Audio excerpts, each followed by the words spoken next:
Lecture is given by His Holiness Radha Govinda Das Goswami on 31st of December 1998 and 1999.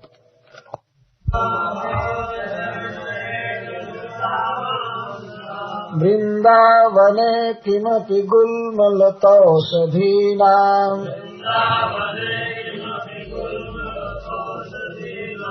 यादुष्यजम् स्वजनमार्जपथम्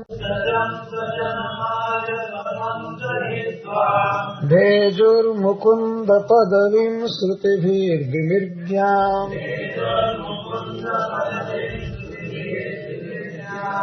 या वै श्रियार्चितमजादिभिराप्तकामैः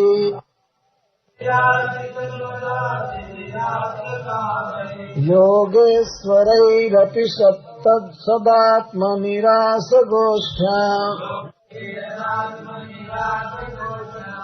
कृष्णस्य तद्भगवतः प्रपदारविन्दम्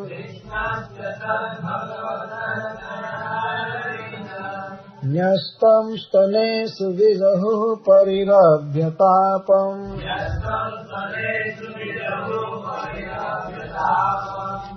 वन्दे नन्दव्रजस्त्रीणाम्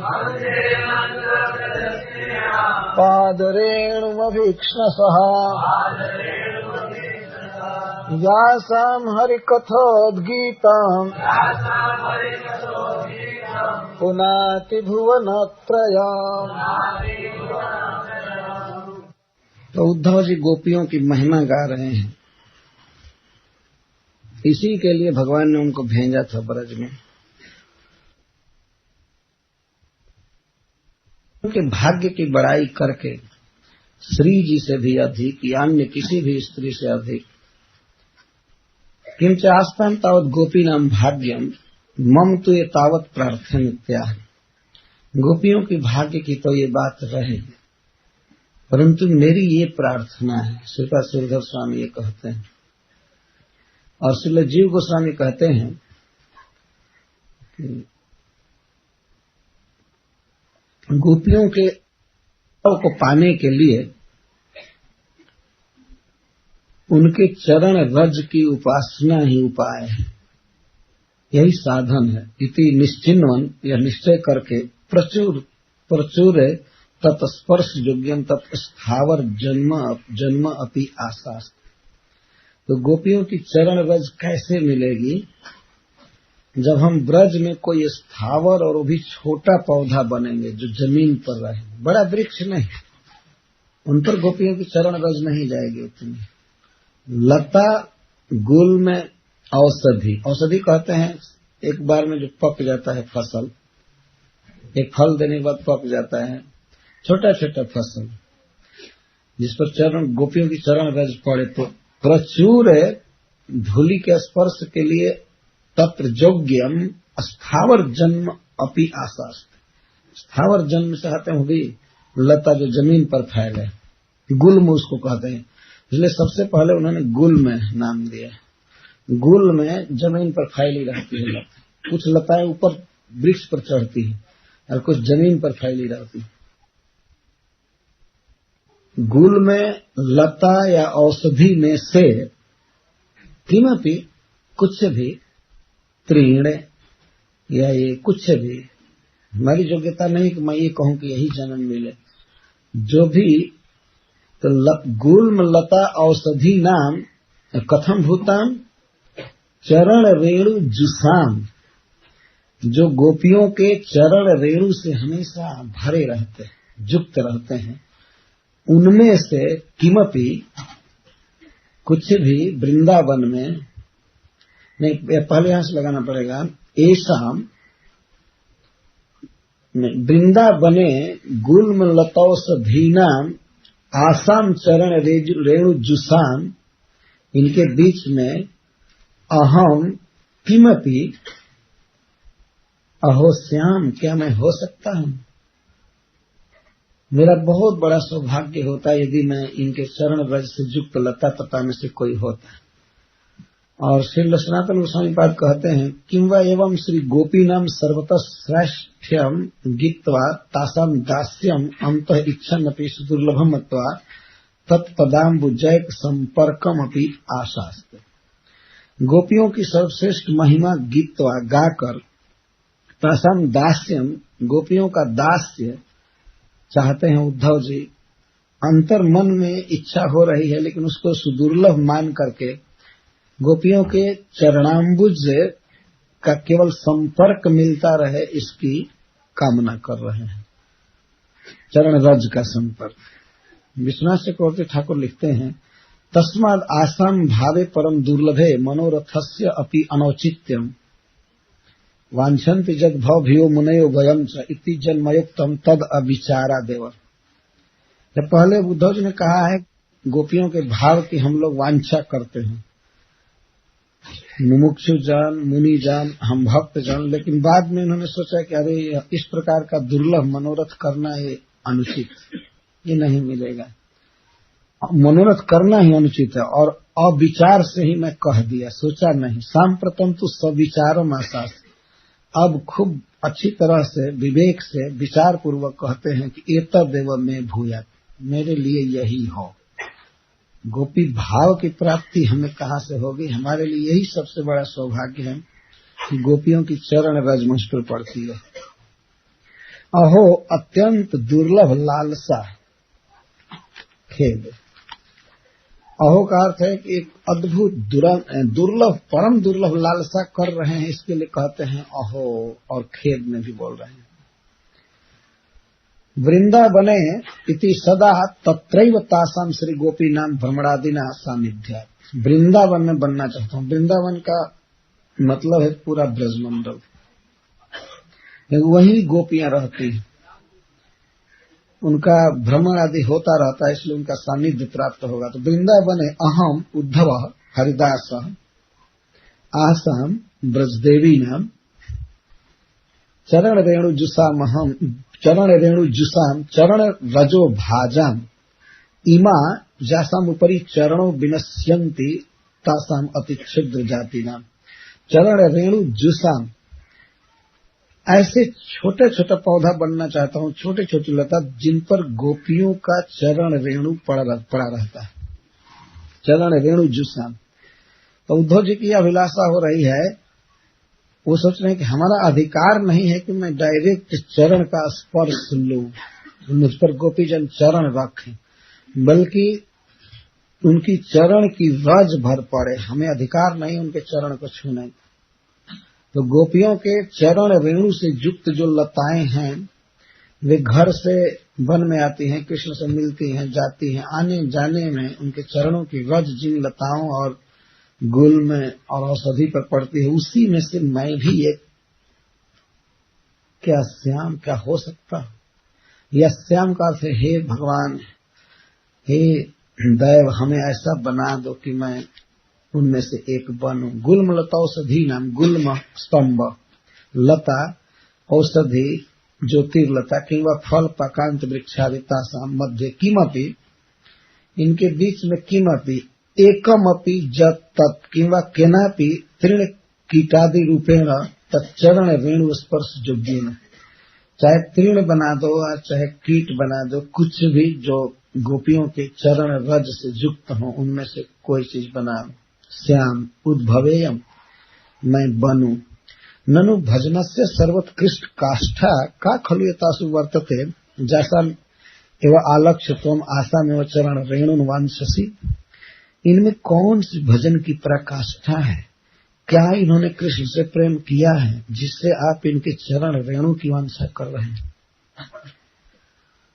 न तो लक्ष्मी आदि नाम, तो लक्ष्मी आदि के चरण रेणु की कामना आप नहीं कर रहे हैं और गोपियों के चरण रेणु की कामना कर रहे हैं। क्या विशेषता है गोपियों की? तब कहते हैं या मां भजन या दुस्त्यजम स्वजन मार्ज पथम चहित्वा भेजुर मुकुंद पदवीं सुतभीर्विज्ञा। या गोप्य दुस्त्यजम, अन्य लोगों के द्वारा दुस्त्यज, स्वजनम पति पुत्र आदि को आर्ज पथम च और आर्जाणाम पंथानम धर्मम च हित्वा मुकुंद पदवी भेजु। ये विशेषता है गोपियों की। बहुत लोगों ने भगवान का भजन किया है, बहुत सी स्त्रियों ने किया है, लेकिन आर्ज पथ का उल्लंघन करके भजन नहीं किया है, और पति पुत्र परिवार का उल्लंघन करके नहीं। और मुकुंद पदवी का अर्थ है कि मुकुंद जहां रहते हैं वहां, यह पदवी माने सेवा। श्रुति भी विज्ञान, आज तक परम पुरुषार्थ के रूप में श्रुतियां मुकुंद के पदवी को खोजती है। मु का अर्थ मुक्ति और कु का अर्थ कुत्सिता, जस्मात् प्रेमणः तम भजमानेभ्यो ददाति इति मुकुंद। मुकुंद जो मुक्ति को कुत्सित कर देता है, कृष्ण प्रेम को कहते हैं, और ऐसे प्रेम को जो भजन करने वालों को देते हैं उनको मुकुंद कहते हैं। तो मुकुंद के पदवी का अर्थ अनुवृत्ति, सेवा, अथवा मुकुंद जहां कुंज में विराजते हैं और ये अपने घर से चलती हैं, तो स्वजन को तो छोड़ी ही आर्ज पथ को छोड़ी, धर्म को छोड़ दिया और भेजु सेवा की, कृष्ण की सेवा की, कृष्ण से मिलती हैं।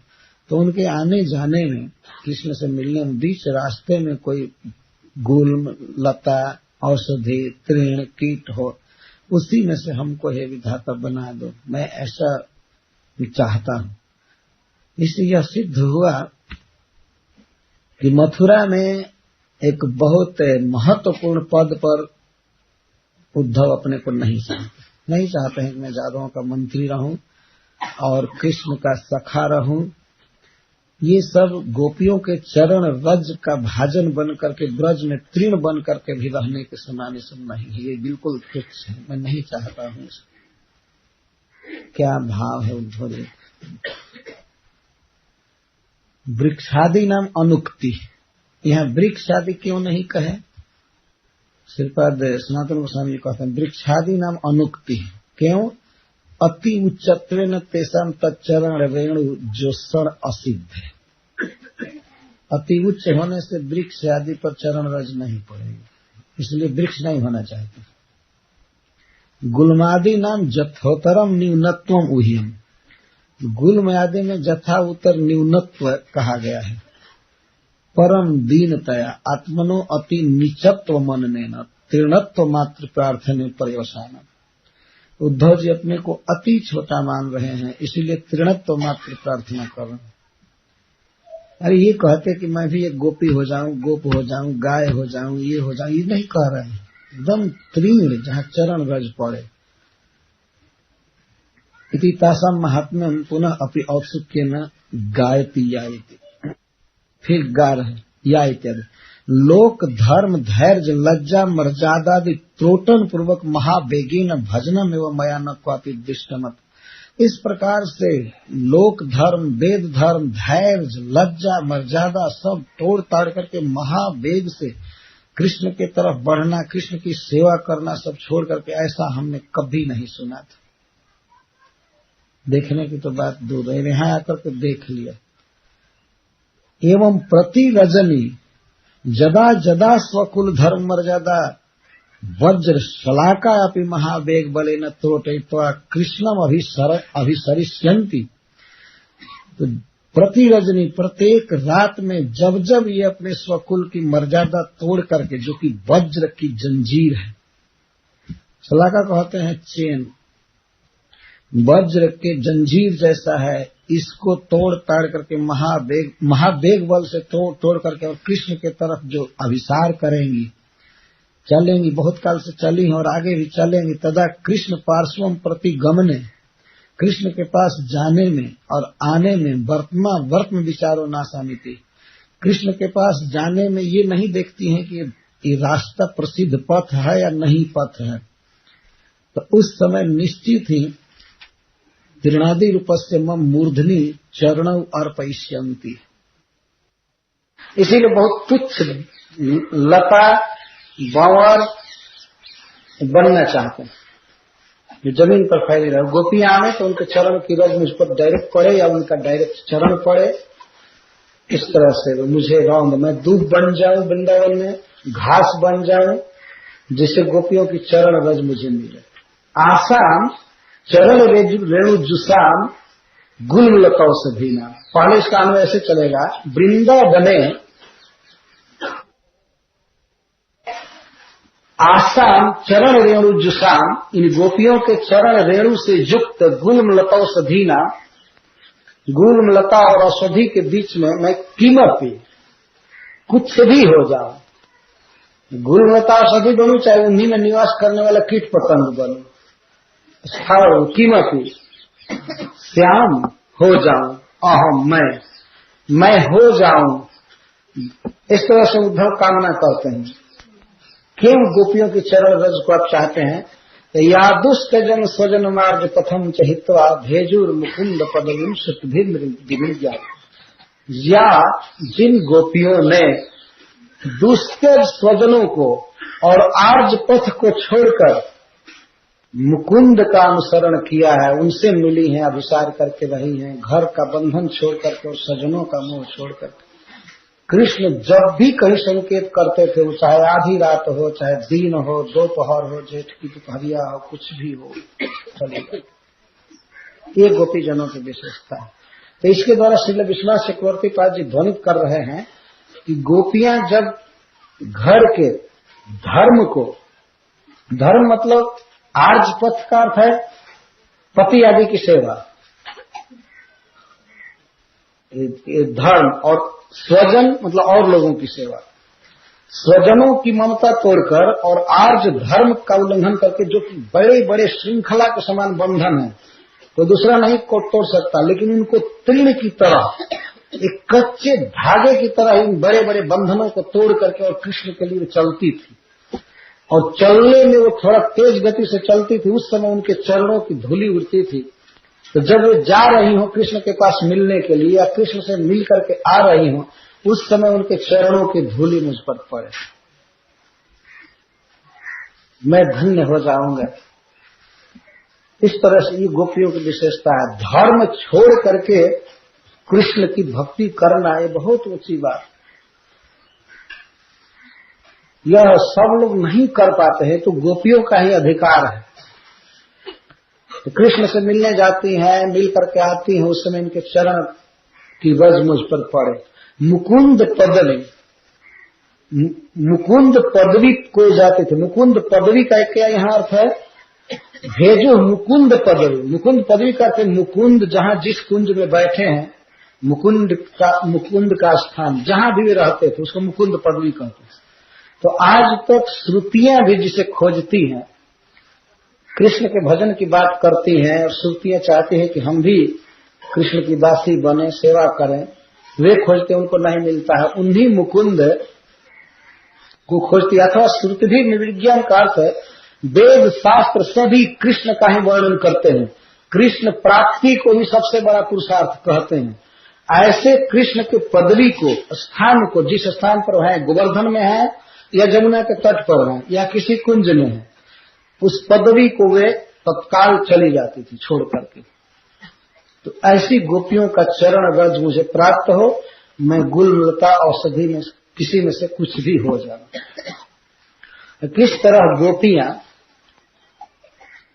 आर्ज बंधन, घर का काम धंधा, स्वजन का मोह आदि छोड़कर और कृष्ण को सुखी करने के लिए दौड़ती थी, जाती थी, इसका वर्णन देव कवि ने एक पद में किया है, राधा रानी के अभिसार का। संस्कृत में अभिसार का अर्थ होता है कोई प्रिया अपने प्रिय से मिलने के लिए सज धज करके जाती है, तो उसको अभिसार कहते हैं। तो अभिसार का अद्भुत वर्णन किया है देव कवि ने। बरसात का समय है और आधी रात हो चुकी है। उस समय घटा गहरा बादल गरज रहे हैं, झमझम वर्षा हो रही है, बिजली चमक रही है, रात हहरा रही है। रात हहराने का मतलब रात घोर लग रही है। कोटि कीट रति रुंजला, और करोड़ों करोड़ों कीड़े बोल रहे हैं, घूम रहे हैं, रात्रि के समान अंधकार छाया है। हुकत उलूक, उर्वा हू हू कर रहा है। घू घू कर रहा, उल्लू बहुत से, कुकत फिरत फेरू, सियार बोल रहे हैं हुआ हुआ रात्रि के समय। भूकत जो भैरो, भैरो माने कुकुर, कुत्ते भौंक रहे हैं और भूत सब गा रहे हैं। जहाँ तक भयानक स्थान है जंगल। और झीली मुख मुंदिता, राधा रानी जब घर से निकलती अकेले, किसी सखी को नहीं लेती है, अकेले निकलती हैं तो झिल्ली के मुख को बंद करती है। कहीं कहीं झिल्ली जब बोलते हैं निकलते हैं घर से तो उसको ऐसे मारती है पैर से, तो झिल्ली मारने से चुप हो जाते हैं झिंगुर। तो झिल्ली मुख मुंदिता, बिछी गन गुंद विष, और बिच्छी को भी हटा देती है पैर से, गुंदी का पैर से हटा देती है। और सांप के फण को मुंह से हाथ से पकड़ करके ऐसे अलग करती हैं, जैसे सांप जब फण फैलाता है राधा रानी को काटने के लिए, तो उसके मुख को ऐसे पकड़ती हैं जैसे कमल को हटा रही है, क्योंकि उनका मन सांप के फण पर नहीं है, वो देख ही नहीं रही कि सांप है, भयानक अजगर या गेहुअन सर, तो उसको हटा रही है हाथ से, ऐसे जैसे लगता है कि कमल का फूल हटा रहे, मृणाल हटा रही है। और मृणालनी के पुंज लो, मतलब कमल के पुंज जैसा कई सर्पों को एक साथ हटाती जा रही है। तो जाई वृषभानु की कन्हाई के स्नेह बस, जाई माने जन्मी हुई, वृषभानु की जन्मी हुई, मतलब वृषभानु की बेटी राधा कन्हाई के स्नेह बस, कृष्ण के प्रेम बस आई उठी, ऐसे में अकेली केली कुंज में। इस दशा में आधी रात के समय जब ये स्थिति है, वो वृषभानु नंदिनी अकेले उठकर कुंज की तरफ चल दी। इसको कहते हैं स्वजनम आर्ज पथम चहित्वा। देखिए कितना इस भक्त ने गाया है अच्छा से। घटा घराती बीज छटल राती आदि, घटा घराती बीज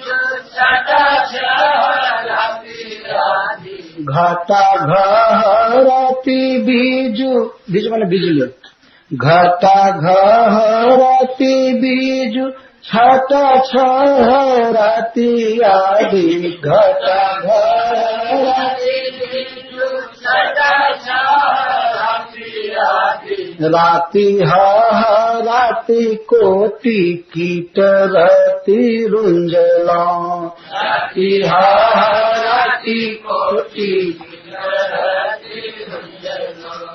हुकता उलुक बाना कुकता फिरत फेरू, हुकता उलुक बाना कुकता फिरत फेरू, फेरू माने सियार। हुकता उलुक बाना कुकता फिरत फेरू, हुकता उलुक बाना कुकता फिरत फेरू, भूकता जू भैरो भूत गावयाली गुंजला, भूकता जू भैरो भूत गावयाली गुंजला, झीली मुख मुंदिता बिछिला न गुंदी दिशा, झीली मुख मुंदिता बिछिला न गुंदी दिशा, ब्यालनी को रूंदी के मृणालनी के पुंजला, ब्यालनी को रूंदी के मृणालनी के पुंजला, जाई वृष भानु की कन्हाई के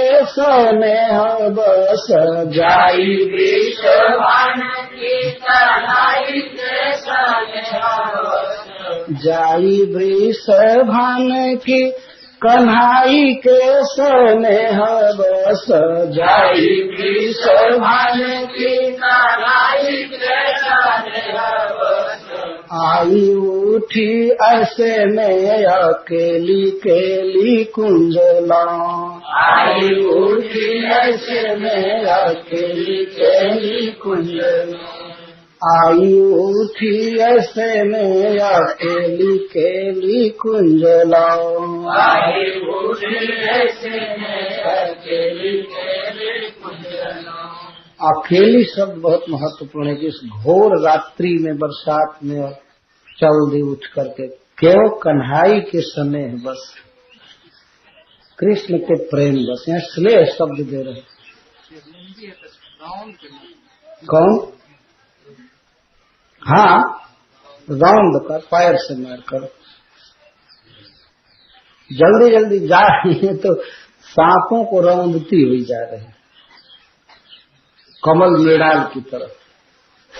जाई वृष भानु की कन्हाई के सनेहा बस, जाई वृष भानु की कन्हाई के सनेहा बस, आई उठी ऐसे में अकेली केली कुंज लाऊं, आई उठी ऐसे में अकेली केली कुंज लाऊं। चलेंगी, बहुत काल से चली और आगे भी चलेंगी। तदा कृष्ण पार्श्वम प्रति गमने, कृष्ण के पास जाने में और आने में वर्त में विचारो ना समिति। कृष्ण के पास जाने में ये नहीं देखती हैं कि ये रास्ता प्रसिद्ध पथ है या नहीं पथ है। तो उस समय निश्चित ही तीर्णादि रूपस्य मम मूर्धनि चरणौ अर्पयिष्यन्ति। पथ से तो चलेंगे तो पथ पर तो तृणलता भी नहीं रहते हैं, तो पद का आघात होने से वो जल जाते हैं। लेकिन प्रसिद्ध पथ आदि का विचार न करके, चाहे रास्ता हो न रास्ता हो, चलती हैं तो कृष्ण के पास जाती हैं छोड़ करके। तो उस समय इनकी चरण रज हमारे सिर पर पड़े। इसका अर्थ है कि चरण के नीचे अपने को रखने का साहस नहीं करें, इतना कहाँ सौभाग्य हो। चलती है तो थोड़ी धूल उड़ती है और वही धूली हम पर पड़ जाए उड़ करके।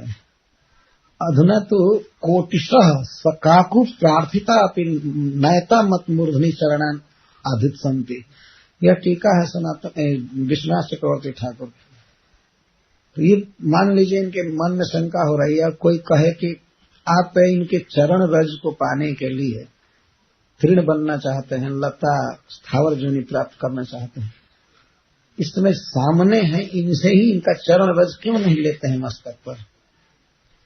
तब कहते हैं कि अगर मैं करोड़ों प्रार्थना करूं बहुत दीन भाव से यहाँ, फिर भी ये मेरे सिर पर अपना चरण नहीं रखेंगे, अपना चरण नहीं रखेंगे। न एता मन मूर्धनि चरणान अधित संति अतः तदैव मम धन्य जन्मता भविष्यति इति भाव। उसी समय मेरा जन्म धन्य होगा।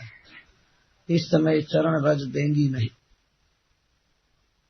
नहीं रखेंगे। ब्रह्मा जी ने भी ऐसा ही कहा था, तद भूरि भाग्य में जन्म किमपि अटव्याम जद गोकुले अपि कतमांग रजोभिषेक। इस अटवी में, गोकुल के इस अटवी में, वन में कोई मैं लता पता तीर्ण हो जाऊं जिससे इन बच्चों के और इन गोपों के, इन बछड़ों के चरण रज मुझ पर पड़े। ब्रह्मा जी प्रार्थना कर रहे। ब्रजरज में लोटत फिरत छाड़ी जगत जंजाल, चरण राखी विश्वास दृढ़ भजुरा धा गोपाल। ब्रज में लोट लोट करके, जगत का ये जंजाल छोड़ करके और ब्रज में लोट लोट करके राधा गोपाल का भजन करना चाहिए। भारतेंदु जी ने गाया है, शायद किसी का अनुवाद किया। ब्रज के लता पता मोहि की जय, ब्रज के लता पता मोहि की जय। गोपी पद पंकज पावन रज, गोपी पद गोपी पद पंकज पावन रज,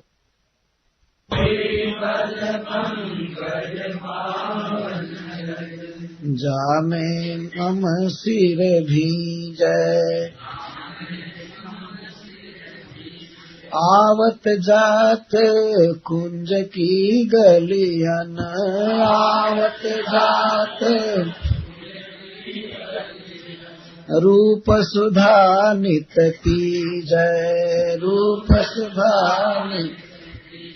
श्री राधे राधे मुख यह बर हरि चंद को दी जय, राधे राधे मुख यह बर हरि चंद को दीजिए।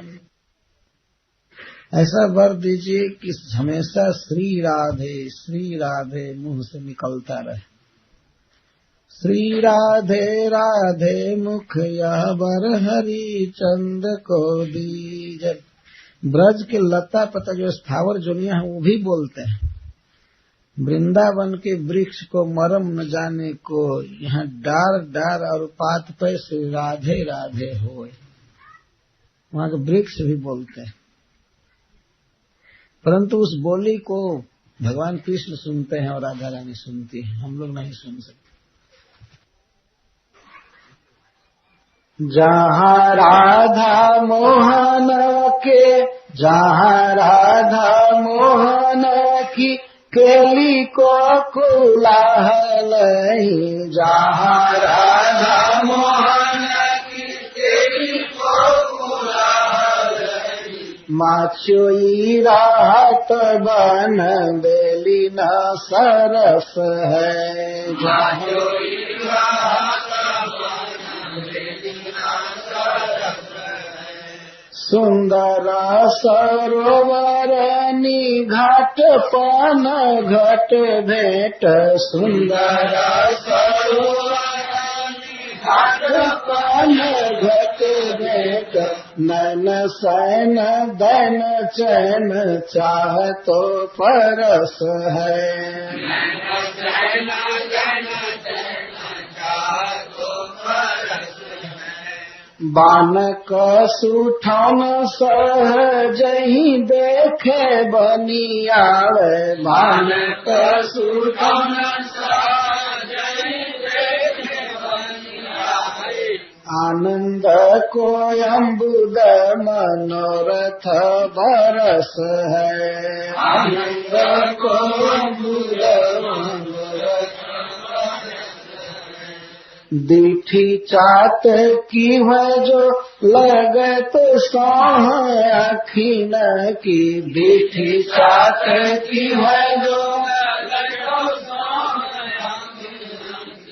आखीन को फल ब्रज भूमि को दरस है, आखीन को फल ब्रज भूमि को दरस है, आखीना को फल ब्रज भूमि को दरस है, आखीना को फल ब्रज भूमि को दरस है। यह कामना है उद्धव जी की, जो श्री कृष्ण के प्रतिनिधि है। इनका जो अनुभव है जीवन में, इनका जो ज्ञान है, इन्होंने जिस परम अर्थ को सत्य समझा है, ऐसा दूसरा कोई नहीं समझा है। जिस प्रकार से गोपियां हैं उनके समान कोई नहीं है, उसी तरह से भगवान के प्रेम को समझने वालों में उद्धव जी जैसा कोई नहीं।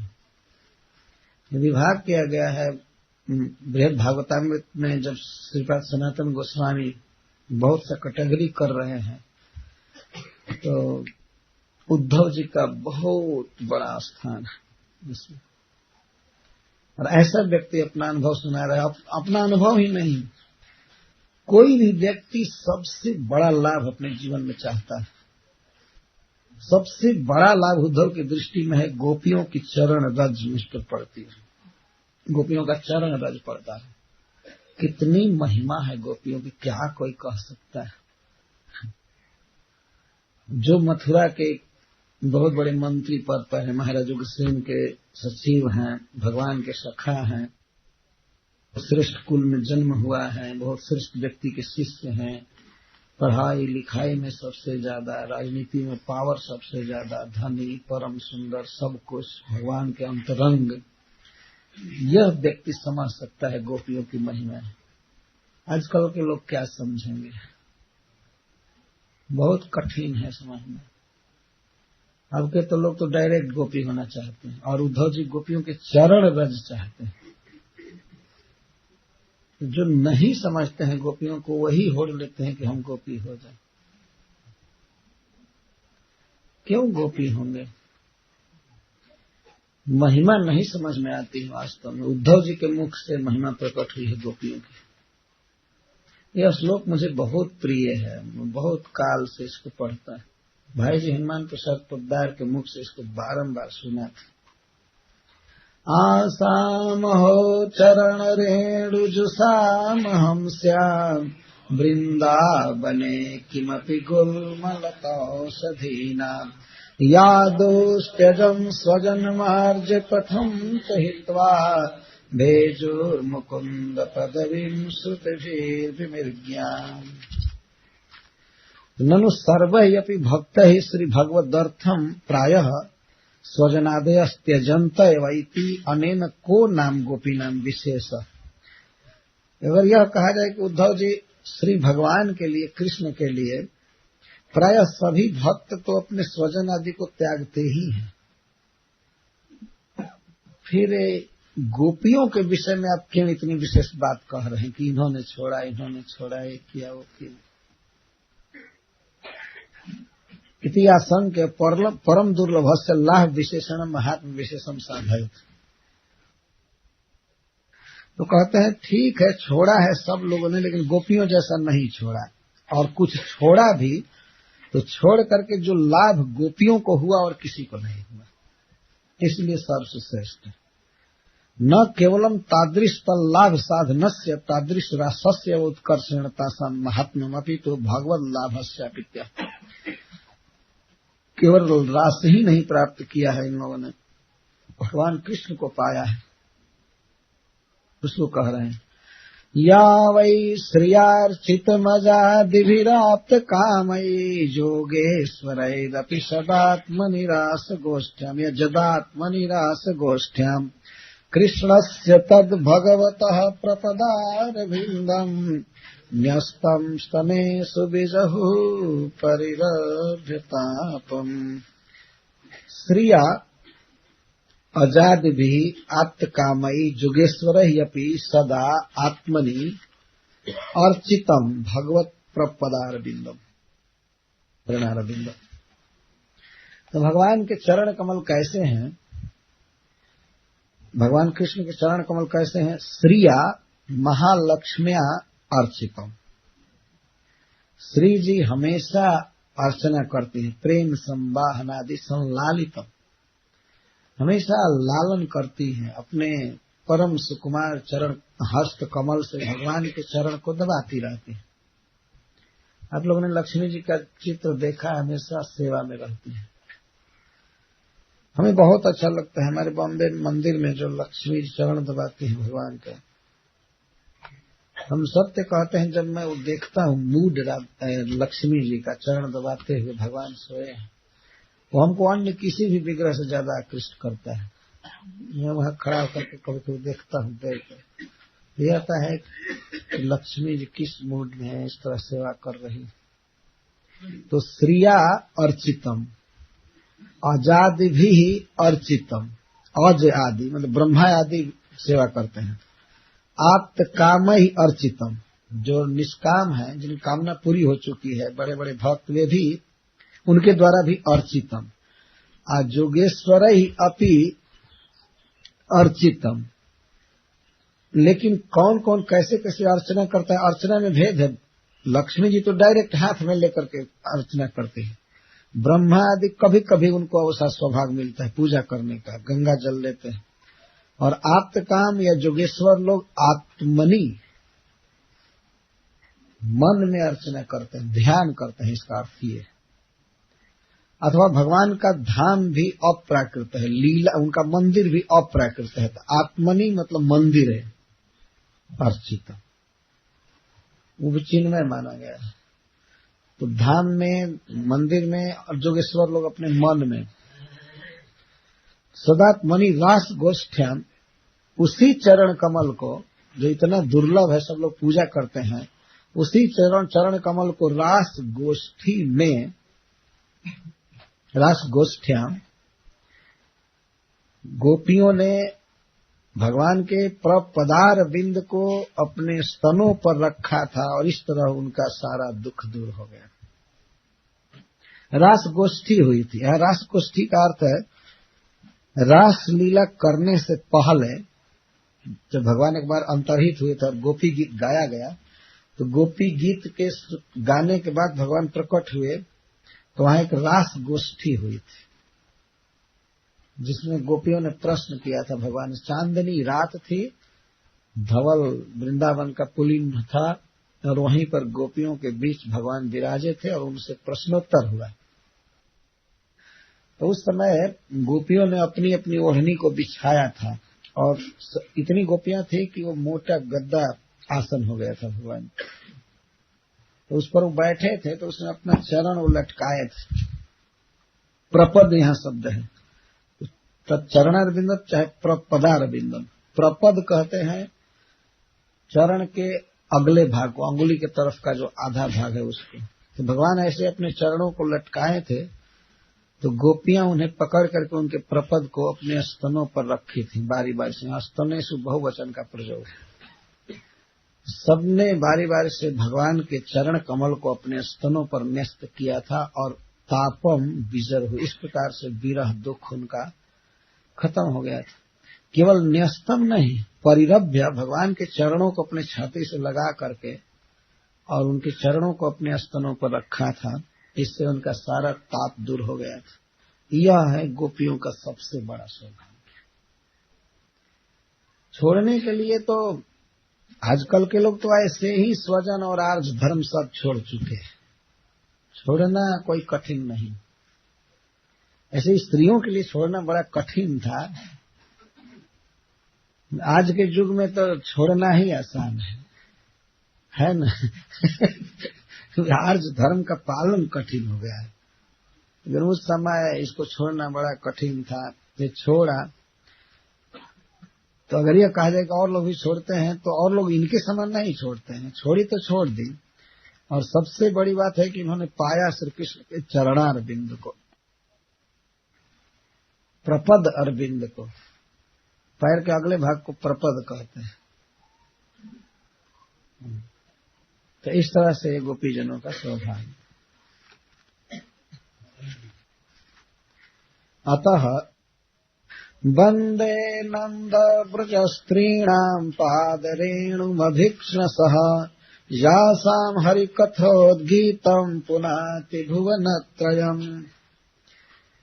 नंद महाराज के ब्रज में रहने वाली स्त्रियों के पाद रेणु, चरण रेणु की मैं निरंतर बारंबार वंदना करता हूँ। साष्टांग लौटते हुए ये श्लोक बोल रहे हैं। चरण में नहीं, चरण रेणु में, जहाँ गोपियों के चरण चिन्ह उभरे हुए हैं उस चरण धूलि को प्रणाम करते हुए कहते हैं वंदे नंद ब्रज स्त्रीणाम। नंद बाबा के ब्रज में रहने वाली स्त्रियों के पाद रेणु, पाद रेणु नहीं कह रहे, पाद रेणु का अर्थ एक रेणु की अभीक्षणसह वंदना करता हूँ। अभीक्षणसह, अभीक्षण का भी अर्थ होता है निरंतर और अभीक्षणसह का अर्थ है अति निरंतर। निरंतर मेरा सौभाग्य ऐसा हो मैं वंदना करता हूँ। और उस समय करके बता रहे हैं वंदे नंद ब्रज स्त्रीणाम पादरेणुम अभीक्षणसः। अतः साक्षात श्री भगवत तादृश सेवा पे मैं दूरे तावदास्ताम ईदृश भाव सिद्धे श्री गोपी एवं एता प्रणमामि। ये प्रश्न हो सकता है कि कैसे आप दुर्लभ मनोरथ कर रहे हैं कि गोपियों की चरण रज आप पर पड़ेगी, आप ब्रज में लता तता हो जाएं। कहते मेरा अधिकार नहीं है, लेकिन उस कृपा को प्राप्त करने के लिए मैं गोपियों के चरणों रेणु की वंदना करता हूँ। वंदना इसलिए करने लगे कि हमको ब्रज में तृण गोल के रूप में जन्म मिले, तो वंदना करता है। तो साक्षात बताए कि सकंप गदगदम है। जीव गोस्वामी कहते हैं कि इस समय ध्रुव महात्मा, इस समय उद्धव जी चरण रेणु की वंदना करते समय गदगद स्वर से कह रहे हैं, कंपी है शरीर में और रो रहे हैं। इस प्रकार नमस्कार करें। नंद ब्रज स्त्रीणाम, नंद ब्रजस्य स्त्रीणाम किम पुनः आसाम श्री भगवत प्रियाणाम। इन गोपियों के संबंध से हमने जितनी भी स्त्रियां हैं और उपलक्षण से जितने भी सखा हैं, गौए हैं या वन में घूमने वाले कोई भी जीव हैं, सबके चरण रज की मैं वंदना करता हूं। यह नंद ब्रज स्त्रीणाम, नंद महाराज के ब्रज में जो भिलनियां हैं, वन में रहती हैं, कोई भी है, उन सब की स्त्री जाति के जो हैं सबके चरणों की मैं वंदना करता हूं। पाद रेणु अभिक्षसा पुनः पुनः वंदना करता हूं। नतु त्रिकाल पंचकाल में वह निरंतर वंदना करता हूं। अनायास से मुझे तृणादि जन्म का सौभाग्य हो। वंदे सेवे नमस्करोमि जासाम, नंद बाबा के स्त्रियों, नंद बाबा के ब्रज की स्त्रियों का हरि कथोद्गीतम, सर्व मनोहर रूप गुण माधुर्य से सबको मोहने वाले श्री कृष्ण के कथा को इन्होंने गाया है। श्री कृष्ण के सौंदर्य माधुर्य का वर्णन किया है। उस गीत को सुनकर भुवन त्रयम पुनाति, ये सारे जगत को पवित्र कर रही है सुना करके। जो भी गोपियों के गीत को सुनेगा वो पावन हो जाएगा संसार में। इसीलिए गोपियों के गीत को फैलाना चाहिए। जैसे भ्रमर गीत था या जुगल गीत है, गोपी गीत है, वेणु गीत है, विरह गीत है, ये गीत है। ये तो थोड़ा थोड़ा नमूना दिया गया है, लेकिन गोपियों ने जो गाया श्री कृष्ण का नाम गुण लीला आदि, इससे समस्त ब्रह्मांड में लोग सीखते हैं, लोगों की वासनाएं दूर होती हैं। इस तरह भुवनत्रयम, तीनों लोग पुनाति, जिनका गाया हुआ गीत तीनों जगत को पवित्र कर रहा है, ऐसे गोपियों के चरण रज की मैं वंदना करता हूं। तो आपके चरण रज की मैं वंदना करता हूं, यह न कह करके गोपियों के चरण रज की वंदना करता हूं, ये क्यों कह रहे हैं जब वहां वो सामने है? ये परोक्ष वचन क्यों बोल रहे हैं? इस पर सनातन गोस्वामी पाद जी कहते हैं, गौरव बुद्धि से कहने में लज्जा कर रहे हैं उनके सामने, या ये प्रणाम करते तो लज्जा में से गड़ जाती, नहीं सह पाते, इसीलिए उनको सुनाकर कहीं कह रहे हैं। लेकिन नंद ब्रज स्त्रीणाम चरण रेणु वंदे, तो शायद गोपियों ने समझा कि बहुत सी दूसरी स्त्रियां हैं या माता जसोदा हैं और सब हैं, उनके चरण रेणु की वंदना कर रहे हैं। श्री गोपीजन उद्धव जी से कहती हैं, हे प्रिय उद्धव, क्या कभी हमारे हरि श्री कृष्ण ब्रज में आने की चर्चा करते हैं? कृपा करके वह बात सुनाइए। हरि ब्रज कब ही कहो है यावन, हरि ब्रज कब ही कहो है यावन। क्या कभी कहे हैं ब्रज में आने की बात? बेगी सुबचन सुनाई मधुप मही, बेगी सुबचन सुनाई मधुप मही, बिरह बिथा बिसरावन, हरि ब्रज कब ही कहो है आवन, हरि ब्रज कब ही कहो है आवन। बेगी सुबचन सुनाई मधुप मही, बिरह बिथा बिसरावन। क्या कृष्ण ने कभी ब्रज में आने की बात कही है? उद्धव, वह बात तुरंत सुना करके और हमारी विरह व्यथा को दूर करो। हाँ, यह बात कहाँ जानो पिए, जात मधुपुर छावन। मैं इस बात को कहाँ जानती थी मुझे ये बात मालूम नहीं थी कि हमारे प्रियतम मधुपुरी में छाने के लिए जा रहे हैं, बसने के लिए जा रहे हैं। हाँ, यह बात कहा जाना, पिए जाके मधुपुरी छावन, पाछिली चूक समझी उरयंतर, अब लागी पछतावन, हरि ब्रज कब ही कहो है आवन, हरि ब्रज कब ही कहो है आवन।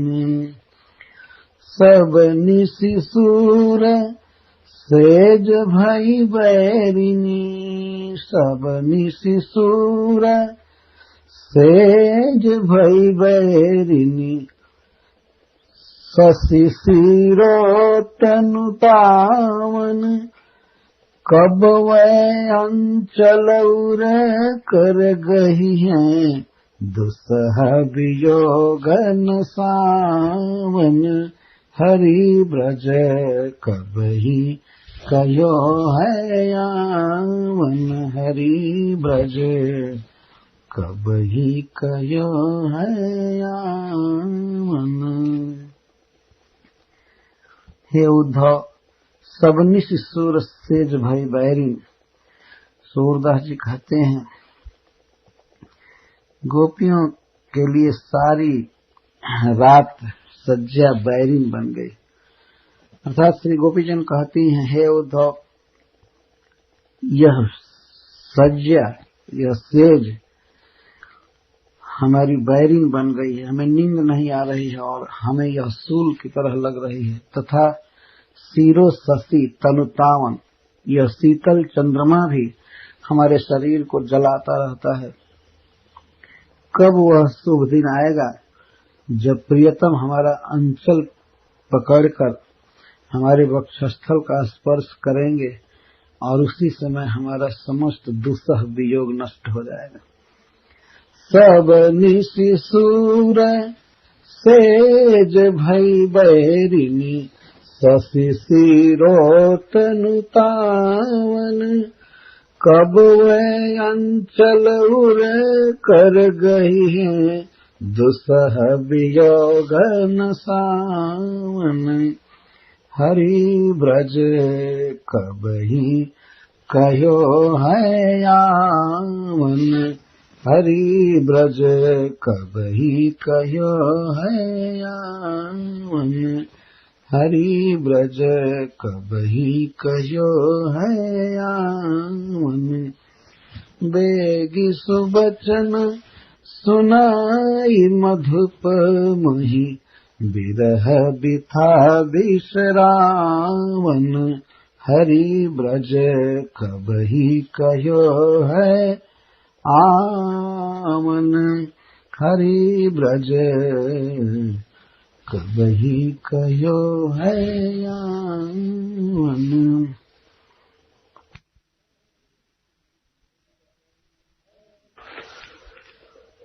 हरि बिछुरन की सूलन जाई, हरि बिछुरन की सूलन जाई। कृष्ण के वियोग का सूल जा नहीं रहा है। वियोग के कारण इतना अधिक दुख है कि हृदय में वो सट गया है। वियोग की व्यथा जा नहीं रही है। हरि बिछुरन की सूलन जाई, हरि बिछुरन की सूलन जाई। बलि बलि जाऊं मुखारविंद की, बलि बलि जाऊं मुखारविंद की, वह मूर्ति चित रही समाई, वह मूर्ति चित रही समाई, हरि बिछुरन की सूलन जाई, हरि बिछुरन की। एक समय वृंदावन महिया, महिया अर्थात में, एक समय वृंदावन महिया, गही अंचल मेरी लाज छड़ाई, गही अंचल मेरी लाज छड़ाई, कबहू करहसी, एकांत में, कबहू करहसी देतया लिंगन, कबहू करहसी देतया लिंगन, कबहू कदारी बहोरत गाई, कबहू करहसी देतया लिंगन, कबहू कदारी बहोरत गाई, हरि बिछुरन की सूलन जाई, हरि बिछुरन की सूलन जाई, वै दिन उधो बिसरत नाही, वै दिन उधो बिसरत नाही, अंबर हरे जमुन तट जाई, अंबर हरे जमुन तट जाई, सूरदास स्वामी गुण सागर, सूरदास स्वामी गुण सागर, सुमिरी सुमिरी राधे पछताई, सुमिरी सुमिरी राधे पछताई, हरि बिछुरन की सूलन जाई। कृष्ण के बिछुड़ने का दर्द नहीं जा रहा है, हरि बिछुरन की सूलन जाई, हरि बिछुरन की। बलि बलि जाऊं मुखारविंद की, वह मूर्ति चित रही समाई, हरि बिछुरन की सूलन जाई, हरि बिछुरन की सूलन जाई।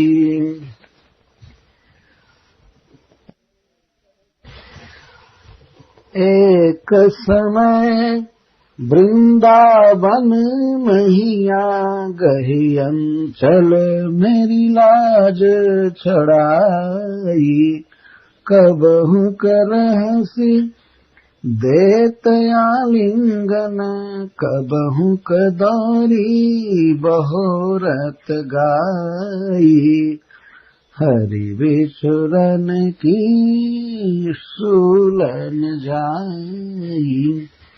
वै दिन ऊधो बिसरत नाही, अंबर हरे जमुन तट जाई। सूरदास स्वामी गुण सागर सुमिरि